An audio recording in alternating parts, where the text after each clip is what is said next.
Frederick ई Wilson को उत्तराखंड में गंगोत्री के पास के एक गांव हरसिल के लोग राजा हुलसिंग कहते थे। उसने हरसिल पर राज किया। वहां हिमालय के देवदार पेड़ का व्यापार कर उसने अकूत धन कमाया और राजा बन गया। मंसूरी में उसने चार्ली विला होटल बनाया था, जिसमें आजकल भारतीय प्रशासनिक सेवा में पास करने वालों की ट्रेनिंग के लिए लाल बहादुर शास्त्री एकेडमी है। मंसूरी में ही उसकी कब्र है। उसकी कहानी का बयां रस्किन बार्ड ने करना चाहा, लेकिन उन्होंने किताब का पहला अध्याय लिखने के बाद छोड़ दिया। रस्किन के अनुसार इसका कारण यह था कि विल्सन के बारे में बहुत कम जानकारी उपलब्ध है। फिर भी रिसर्च से जो थोड़ी बहुत जानकारी उसके बारे में है, विल्सन ब्रिटेन में कहाँ का रहने वाला था और गढ़वाल कैसे पहुंचा, इस बारे में ज्यादा जानकारी नहीं है। कहा जाता है कि वह ब्रिटिश आर्मी छोड़कर भागा था और छुपने के लिए गढ़वाल के दूर दराज इलाके में भागीरथी नदी किनारे बसे एक गांव हरसिल में उसने अपना डेरा जमाया और वहीं का होकर रह गया। हरसिल गांव वही जगह है जहां राज कपूर के राम तेरी गंगा मैली की शूटिंग हुई थी। इसी हरसिल में वह झरना है जिसमें मंदाकिनी के नहाने का दृश्य फेमस है।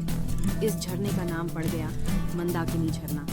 हरसिल गांव में जब भी विल्सन अपनी बंदूक लेकर इधर उधर शिकार के लिए निकलता, गांव वाले डर जाते। विल्सन ने पहले हिरणों का शिकार कर उसके खाल और कस्तूरी को लंदन की एक कंपनी को बेचा। इस काम में उसने कुछ गांव वालों को भी अपने साथ रखा और काम सिखाया। उसके बाद उसकी नजर हिमालय के देवदार पेड़ पर पड़ी। भारत में रेल लाइन बिछाने के लिए देवदार पेड़ की लकड़ियों की जरूरत ब्रिटिश सरकार को थी। विल्सन ने लकड़ियों को बेचने का अनोखा तरीका अपनाया। वह लकड़ियों को काटता और भागीरथी नदी के तेज धारा में छोड़ देता।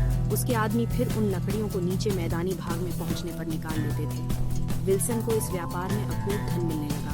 पहले तो उसने टिहरी गढ़वाल राजा से देवदार काटने की अनुमति नहीं ली थी, लेकिन बाद में उसने गढ़वाल के राजा को उसका हिस्सा देकर अनुमति लिया और जंगल का सफाया करने लगा। विल्सन ने अंधाधुंध देवदार काटे और कम समय में ही वह अथाह धन कमाकर हरसिल का शक्तिशाली राजा बन गया, जिस पर टिहरी गढ़वाल के राजा का भी नियंत्रण नहीं था।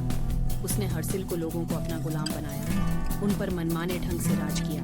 वहां उसने अपना सिक्का भी चलवाया, एक पहाड़ी औरत से शादी की और परिवार बसाकर जीवन भर राज किया। तो आपको यह जानकारी कैसी लगी, हमें कमेंट करके बताएं और चैनल को सब्सक्राइब जरूर करें।